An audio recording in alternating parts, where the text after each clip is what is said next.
What's going on, everybody? Welcome back to the channel. Busy last couple of days, obviously, with the NFL draft kind of winding down, tons of content on the channel.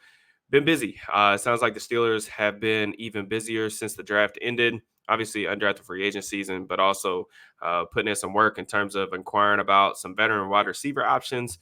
There's some rumors out there about Courtland Sutton, Broncos wide receiver. These have kind of been floating around for weeks now, so nothing really overly surprising. But Brian McFadden, former Steelers cornerback, currently with CBS, I believe, tweeted that they're pretty close to acquiring a big time playmaker. And then the Benjamin Albright from the Denver area kind of retweeted that and echoed some sentiments on Twitter as well. So it seems like this thing's going to probably happen if I had to guess. Like we've said on the channel, I mean, we know that they've pretty much inquired about basically everyone, veteran wide receiver that could potentially even be on the market. Sutton falls in that list. I just have a feeling that, this thing will happen as soon as I leave the house tonight. So I wanted to go ahead and get my quick thoughts on a Sutton deal, what it would cost the Steelers on the cap, trade ramifications. And I also want to give you guys like my extended thoughts on kind of Sutton as a player, just because I've watched quite a bit of Broncos film on the channel. There's a lengthy Russell Wilson breakdown of like 30 plus minutes. There's a lot of Sutton stuff in there. So I'll put that on the end credits and you guys can watch that if you're interested. But I'm pretty familiar with his game. Obviously, I want to go back and watch him individually, assuming this thing does get finalized. But I feel like I have a pretty good handle on the type of player he is and what the Steelers would be getting. But, first things first, I think you got to look at the cap hit. Courtland Sutton, he's going to cost about $13.5 million this year on the cap, and then I think next year it'll be about $14 million. The $14 million base salary next year is no guarantees. So something happens, they could cut loose with no big financial ramifications attached to that. So I think that that part of it makes it intriguing. The $13.5 million cap hit for this season is something that the Steelers can absorb now that they've restructured Alex Highsmith's contract. That was something that Omar Khan talked a little bit about after the draft in terms of doing that contract, giving them some financial flexibility to make some type of move. I think we all acknowledge, like I said, that we got some work to do in terms of the receiver position and iron some things out there.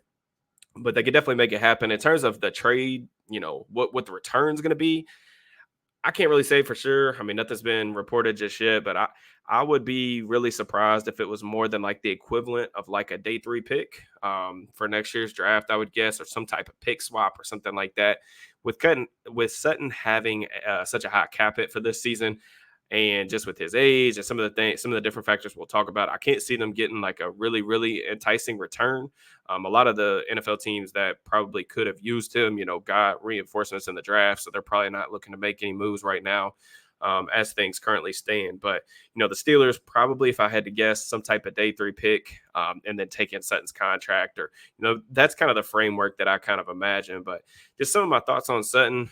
You look at the numbers fairly impressive last year. He finished with 59 catches, 777 yards, and 10 touchdowns. Big time red zone threat.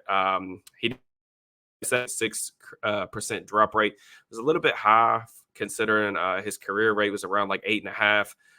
But the hands are solid. There was some unfortunate drops last year. That's some of which I remember in my head going through Wilson's tape. But big thing is, man, he's made a ton of plays down the field. And that's why I think, him and Russ kind of hit it off a little bit last year and got kind of into a rhythm in different spots of the season.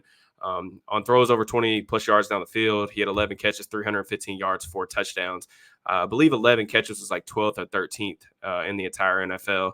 So Denver's offense, of course, wasn't, electric by any means, but he did provide a bunch of splash plays. And you could see how, Russ, his skill set with the deep ball. And, that's one of the things that Russ still does at an incredibly high level is throw the deep ball. So you could see how that marriage kind of works out.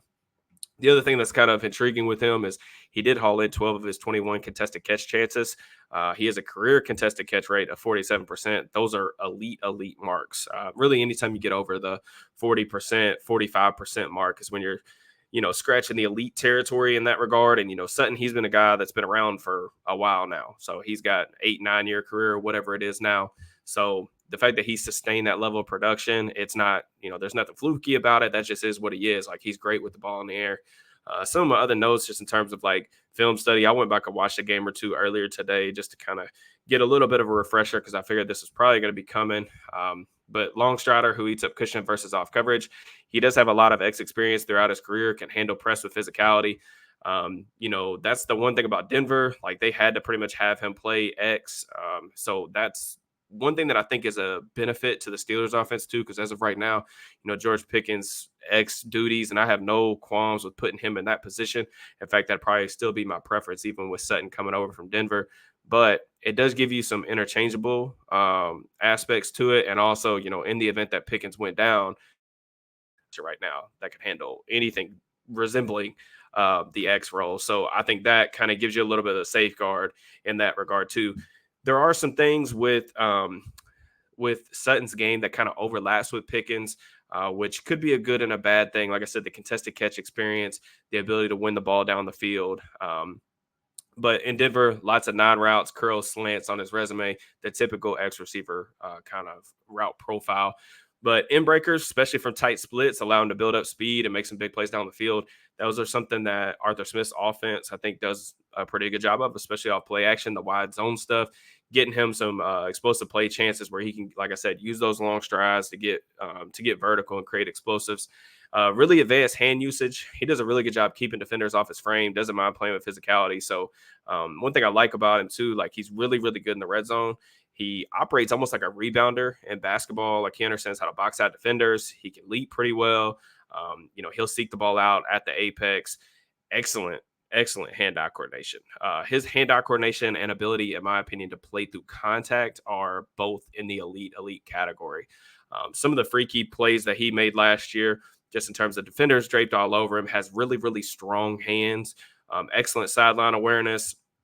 One of the things too that I mentioned, just the connection with Russ, their connection just looked really natural to me, not just the deep ball stuff. And you can see how those two kind of skill sets would mesh pretty well, but the out of structure stuff. So Russ, his preference, he likes to either throw the ball deep or he wants to, play a little backyard rest ball. And Courtland was really good at that. Like I can already think of a couple plays. He had a touchdown against Miami where Russ is dropping back and he actually has a dig route at the back of the end zone. And pretty much his responsibility is to get to the back of the end zone and just run as fast as he can to the other pylon. And Russ kind of breaks out the pocket. He moves up and out to the right. And Sutton, almost immediately in sync with Wilson, kind of turns his back and gets back to the other back pylon to make himself available.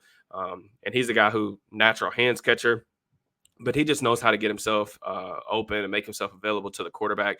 That big frame does show up. Russ isn't a guy that typically throws the ball a lot in the middle of the field, but his big frame does show well in that regard. It gives you a big strike zone for the quarterback to hit, and he's capable of, like I said, playing through contact, absorbing hits, and maintaining the football. So there's a lot of stuff to like about his profile and what he could potentially provide. Not really a ton of negatives other than, I would say that Sutton's more of like a modest separator than anything else. The ESPN analytics actually really likes Sutton quite a bit in terms of the route running stuff for separation ability. I didn't really see a ton of that on film. Like I said, that's one of the things I'll be going back to watch. I just think he's kind of a modest separator. It's not that he is slow or can't get open. It's just the separation stuff was never felt like overwhelmingly dominant on his tape. He did tear his ACL, MCL a couple of seasons ago. I think that was back in 2020. Actually, may have actually been against the Steelers too. But anyway, like before that, he looked a little bit more explosive. He actually had a breakout season, I think in 2019 or something like that. But since then, like his missed tackles forced and really just like his overall elusiveness or twitchiness has not seemed the same type of caliber. I think he forced like 16 missed tackles in that 2019 season. And each of the seasons since then, it's been like 3, 3, 3. So he's a guy that will kind of carry defenders and he'll fall forward to get you yards after contact, but he's not a really big yak threat guy. Not that I necessarily think that is something that you should always expect or value extremely heavily with X receivers, but it does take away from like some of the explosiveness with his stuff. But like I said, modest separator. The drops there were some unfortunate drops on tape that I remember last year, but that's not really something that I'm concerned about. One of the things that I want to bring up too, and I've kind of talked about this on different like podcasts or appearances that I've done over the past couple of weeks. So this may be something you all have heard already, but when Arthur Smith's offense has struggled in the past, it has mostly been because they didn't have the element of getting over the top on you. And I still think that even though Sutton is probably like more like a 4-6 guy right now, he does show the ability to still stack defenders and use his physicality. Like I said, he keeps guys off his frame. He has good enough straight line speed and the big strike zone to throw the ball deep for those contested catch opportunities. And I also think that he's actually kind of him and Pickens kind of have an overlapping skill set a little bit, but I think that it would allow Roman Wilson to kind of do some of the things that I imagine they have in mind for him that I'm going to point out in Roman Wilson's film room that I was going to drop today, but ended up pushing it back because I wanted to see if this trade was going to go through so I could kind of talk about him in a little bit different light to kind of really show you guys what I envision for his offense. But Wilson, the main thing of this is he's a speed receiver, so you already kind of have that like lid lifter or a guy that can take the top off. In addition to, we know that Pickens can do that too, but so the lack of like straight line speed or athleticism with Sutton, even in his, he'll be 30 years old this year, doesn't really concern me as much. Even though I know that's been a problem in Smith's offense in the last couple of years, is that lack of a deep threat. I think they have enough in that regard, so they can make that work. So that's kind of just like my brief thoughts. I'm very interested to see how they would make it work, but I like having two guys that can win versus press, guys that are physical. It gives you two kind of skyscrapers almost on the outside. If you think back to, Art's time with the Titans, they had two big receivers and Corey Davis, AJ Brown. AJ Brown, kind of like the prototypical X receiver for Art. He had Drake London last year. Now he kind of will have Pickens this year, but also, Courtland can do a little bit of that stuff too. And one of the things I like about Courtland is he's always been, to my knowledge, pretty heavily respected in the locker room. It seems like a good locker room guy. He, aside from like his receiving capabilities, he's an outstanding blocker. Like not just from an effort perspective, he will get after the game, but he also sustains blocks at a pretty high level, which you would kind of expect from a guy with like his type of build. He's 6'3", 220, so built like a power forward. That's kind of the the profile that you would want to be a good blocker at the next level. I do want to say too, like one of the things that I've already kind of thought about is that he is getting up there in age, like age 30. So he may need, or maybe like a prime candidate, in my opinion, to do some more like big slot stuff. So maybe like a power slot. So this would be dependent on obviously Wilson's development as a route runner or development versus press on the outside. But you could really get pretty interchangeable in some of the things that you can do, some of the matchups you can create. Because like I said, I think Courtland does a really good job on end breakers. And that big bodied frame is something you'd like to have over the middle, even though, Russ doesn't go there a ton. But I do think like he may be able to prolong his career as like a power slot type, similar to kind of some of the things I think Allen Robinson would have preferred to do. But Robinson kind of got, in my opinion, he came into the league as a worse athlete, and his athletic decline has been a lot more noticeable on film to me than a guy like Courtland's is, at least as of this point in time. So overall, I think the move makes a lot of sense. The Steelers need somebody that can play outside, in my opinion. Even though there are some overlapping between the skill sets between him and Pickens, I just look at the options that are out there right now, and I'm not sure that they were going to make the home run swing for a guy like Ayuk. And this could be at least a short-term stopgap. The only thing that I would say absolutely no to is he would not be a guy that I would be anxious about giving an extension to, unless there's like some cap relief that they could create or anything like that, which I don't think that's going to be the case. I would not want to be like extending this type of player. That would be a big no-go for me. And then I also, like, if it's more than like a day 3 pick or some type of pick swap around that range, I would probably be out on that as well. So if that ends up being the compensation, I'm just not a fan in that regard. So that's kind of my thoughts on that. But overall, I think there's a lot to be excited about.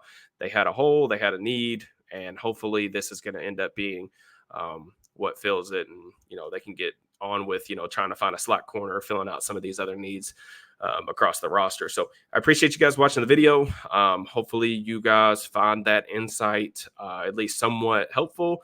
If y'all did, please make sure that you like the video on the way out. Drop me a comment. Let me know what y'all think of Sutton. Let me know what y'all, if he's somebody that y'all would be interested in bringing in. And then I will check you guys next time. Make sure you subscribe to the channel, turn on notifications, a lot of film room stuff, a lot more content coming your guys' way this week. So I appreciate y'all as always.